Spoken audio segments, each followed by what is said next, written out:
जब बात आलमी ताकतों की होती है तो सबसे पहला नाम अमेरिका का आता है या फिर इजराइल, और इसी तरह से यूरोप के दूसरे जो बड़े ममालिक हैं उनका नाम आता है। और इन आलमी ताकतों के लिए, खासतौर से अमेरिका और इजराइल के लिए जो सबसे बड़ी रुकावट है वो दरअसल मशरिक़ वुस्ता में खासतौर से ईरान की बात की जाए तो ईरान बहुत बड़ी रुकावट है, बल्कि रुकावट नहीं, इसे चैलेंज कहिए कि इन सुपर पावर के लिए दरअसल ईरान बहुत बड़ा चैलेंज है। एक बार फिर से ईरान के सुप्रीम लीडर अली खामनेई ने एक बड़ा बयान दिया है और उन्होंने कहा है कि ईरान अमेरिका के सामने झुकने वाला नहीं है और अमेरिका की जो दादागिरी है, अमेरिका जो अपने आप को सुपर पावर कहता है, उसकी ईरान के सामने दरअसल एक भी चलने वाली नहीं है। और अली खामनेई ने यह भी कहा है कि दरअसल अमेरिका जहां पर कमजोर कड़ी देखता है वहां पर कार्रवाई करता है और वहां पर पाबंदियां लगाता है, लेकिन ईरान के सुप्रीम लीडर अली खामनेई ने एक बार फिर से साफ कर दिया है कि अगर पहले तो वो एटमी तवानाई पर काम नहीं कर रहा है, और अगर वो एटमी तवानाई पर काम करता भी है तो वो उसकी खुद की एक तरह से सुरक्षा और उसकी हिफाजत के लिए है। क्योंकि आप देखिए हालिया दिनों जो खित्ते की सूरत हाल है वो बहुत तेजी से बदल रही है। एक तरफ अमेरिका और इजराइल हमेशा से एक दूसरे के साथ रहे, बल्कि यह कहा जाए कि अमेरिका और इजराइल का एक दूसरे के बगैर वजूद ही नहीं है और एक दूसरे में हालात एक दूसरे के लिए दोनों कहीं ना कहीं अपना अपना मफाद एक तरह से देखते हैं। लेकिन दूसरी तरफ आप देखिए कि ईरान के रिश्ते चीन और रूस से पिछले कुछ दिनों में बहुत तेजी से बढ़े हैं और ईरान के वजीर खारजा ने चीन का भी दौरा किया हालिया दिनों, ईरान के वजीर खारजा ने रूस का भी दौरा किया है और रूस के सदर व्लादिमीर पुतिन से मुलाकात की है और इसी तरह से चीन के सदर से भी ईरान के वजीर खारजा ने मुलाकात की है। और इन मुलाकातों को देखते हुए जो एक्सपर्ट्स हैं और वो माहिरीन हैं वो दरअसल इसे मुस्तकबिल में एक बड़े ग्रोहबंदी के तौर पर देखा जा रहा है कि आने वाले दिनों में जब अमेरिका एक तरफ होगा, यूरोप के कुछ ममालिक अमेरिका के साथ होंगे, लेकिन ईरान दूसरी तरफ मशरिक़ वुस्ता में इजराइल और अमेरिका के लिए बड़ा चैलेंज होगा, क्योंकि ईरान के पीछे चीन और रूस जैसी बड़ी ताकतें खड़ी होंगी। और जिस तरह से हालिया दिनों ईरान के वजीर खारजा ने रूस और चीन का दौरा किया है, ऐसे में अब ये जो खदशात हैं और भी ज्यादा बढ़ गए हैं, ये चीजें और भी निकलकर सामने आ रही हैं और खित्ते की अब जो सफबंदी हो रही है वो बहुत दिलचस्प होती जा रही है, बल्कि दुनिया अब एक तरह से आग के ढेर पर आती जा रही है। अब कशीदगी लगातार बढ़ती जा रही है, तनाव बढ़ता जा रहा है। दरअसल रूस और चीन भी अब मशरिक़ वुस्ता में अपना अमल दखल देखना चाहते हैं, क्योंकि चीन भी अब एक बहुत बड़ी ताकत है, रूस बहुत बड़ी ताकत है, सुपर पावर है, और यह भी दरअसल अमेरिका की जो चौधराहट है वो चीन और रूस को भी पसंद नहीं है। इसी वजह से ईरान को सामने रखकर दरअसल चीन और रूस जो है वो अमेरिका को दबाना चाहते हैं, और यही दरअसल अमेरिका की जो नाजुक कड़ी है यही है। और अगर रूस और चीन ईरान के साथ आ जाते हैं तो अमेरिका की मुश्किलें आने वाले दिनों में और ज्यादा बढ़ सकती हैं। इसी वजह से इस दौरे को काफी अहम देखा जा रहा था। जिस तरह से ईरान के वजीर खारजा ने पुतिन से मुलाकात की और शी जिनपिंग से मुलाकात की है, और इस मुलाकात को काफी अहम माना जा रहा है। आप देखिए कि अमेरिका फिर तनहा पड़ जाएगा अमेरिका के साथ। हालांकि यूरोप के कई ममालिक हैं जो हर वक्त उसके साथ खड़े रहते हैं, और खासतौर से इजराइल और अमेरिका का तो चोली दामन का साथ रहा है। चाहे माजी की बात की जाए, चाहे गजा में जिस तरह से जंग हुई, अमेरिका लगातार सपोर्ट इजराइल का करता रहा है और इजराइल हर तरह से अमेरिका का सपोर्ट करता रहा है। तो ऐसे में अब आप देखिए कि आलमी नक्शे पर अगर देखिए, खित्ते में अगर आप देखिए, तो अब सफबंदी बड़े पैमाने पर हो रही है। और इसी वजह से आप देखिए जिस तरह से पिछले कुछ दिनों में ईरान के तेवर बदले हैं, बल्कि यह कहा जाए कि ईरान के तेवर सख्त हुए हैं, उसके पीछे दरअसल यही वजह है क्योंकि अब ईरान तनहा नहीं है। अब इस लड़ाई में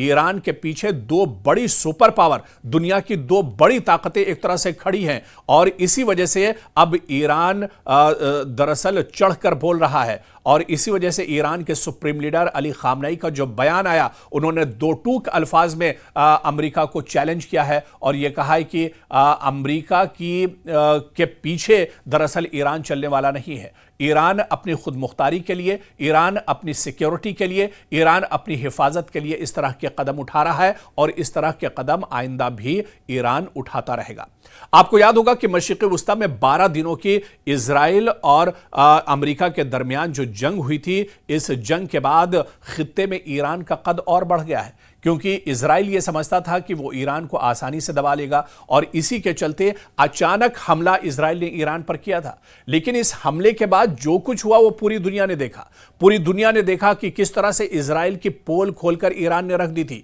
12 दिनों के इस हमले में, 12 दिनों के इस जंग में इजराइल बुरी तरह से पसपा हुआ था। इजराइल को चारों खाने ईरान ने चित कर दिया था और जो सच्चाई थी वो दरअसल दुनिया के सामने इजराइल की निकलकर सामने आ गई थी। इजराइल इतना ज्यादा पस्त हो गया था कि फौरन अमेरिका को मुदाखलत करनी पड़ी और अमेरिका ने फौरन जंगबंदी ईरान और इजराइल के दरमियान कराई थी, क्योंकि एक तरह से इस जंग में इजराइल पिछड़ता हुआ जा रहा था। इजराइल का जो दुनिया का सबसे मजबूत एयर डिफेंस सिस्टम माना जा रहा था, वो एयर डिफेंस सिस्टम भी नाकारा हो गया था और ईरान के हमलों को नहीं रोक पा रहा था। जितने भी शहर इजराइल के अंदर थे, बड़े शहर या तिजारती इदारे या फिर सिक्योरिटी के जो टारगेट्स थे, उन सब को ईरान ने निशाना बनाया था। बड़े पैमाने पर जानी और माली नुकसान इजराइल को उठाना पड़ा था। हालांकि इजराइल दुनिया के सामने चीजों को छुपाता रहा, लेकिन जो दावा ईरान की तरफ से किया गया और जो दावा अभी भी ईरान की तरफ से किया जा रहा है वो यही है कि जो 12 दिनों की जंग हुई थी, उस जंग में इजराइल को काफी ज्यादा नुकसान उठाना पड़ा था। आप ये मानिए कि जिस वक्त ये जंग चल रही थी उस वक्त ईरान तने तनहा था, अकेला ये जंग ईरान लड़ रहा था और वो ईरान जिस पर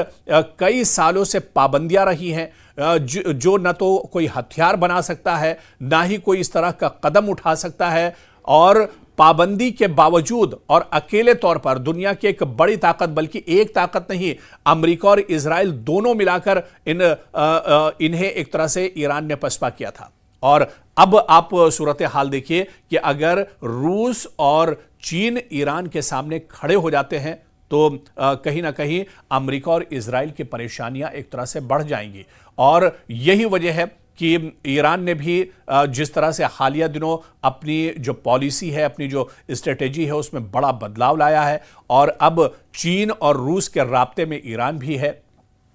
और जिस वक्त ये जंग चल रही थी, हालांकि उस वक्त भी चीन ने खामोशी के साथ एक तरह से सपोर्ट किया था ईरान का, और रशिया भी कहीं ना कहीं ईरान के सपोर्ट में उस वक्त भी खड़ा था, क्योंकि रूस पहले से ही एक तरह से जंग की हालत में है। और मौजूदा जो हालात हैं वो भी आप देखिए कि अमेरिका और रूस के दरमियान कशीदगी बढ़ गई है। दरअसल डोनाल्ड ट्रंप ये चाहते हैं कि उनकी चौधराहट बाकी रहे और अमेरिका जो है वो जहां जहां जंग हो रही है वहां पर हालात को सही करे। लेकिन आप देखिए कि जिस तरह से रशिया जंग की हालत में है और डोनाल्ड ट्रंप दरअसल ज़ेलेंस्की और पुतिन के बीच में एक तरह से मुआहदा कराना चाहते थे, जंगबंदी कराना चाहते थे, लेकिन पुतिन दरअसल अपनी जो उनकी शर्तें थी उन शर्तों पर वो पीछे हटना नहीं चाहते थे। और इसी वजह से डोनाल्ड ट्रंप का ये दौरा और मुलाकात सब कुछ एक तरह से पानी में मिल गया और पुतिन कहीं ना कहीं एक तरह से अपनी शर्तों पर कायम रहे। और ऐसे में आप देखिए कि एक बार फिर से डोनाल्ड ट्रंप को अपने मुंह की खानी पड़ी थी। और दूसरी तरफ अगर चीन की बात की जाए तो चीन भी कभी भी अमेरिका के दबाव में नहीं आता है। खासतौर से एशियाई खित्ते की अगर बात की जाए तो पूरे खित्ते में चीन का जो एक तरह से दबदबा है वो बढ़ा है। और इसी तरह से जिस तरह से पिछले दिनों टैरिफ का मामला आया और उस टैरिफ के बाद हिंदुस्तान और चीन के रवाबित भी काफी ज्यादा बढ़े, तो कुल मिलाकर जो तस्वीर है वो बहुत अहम बनती जा रही है। और अब जो आलमी सियासत है वो बहुत दिलचस्प एक तरह से बनती जा रही है। आने वाले दिनों में ये पूरी तस्वीर किस तरह से उभर कर सामने आएगी? क्या ईरान और ज्यादा मजबूत होगा? क्या ईरान के साथ रूस और चीन एक तरह से खुलकर सामने आ जाएंगे? और ऐसे में इजराइल और अमेरिका की परेशानियां बढ़ेंगी खित्ते में, यह देखना भी बहुत अहम होगा।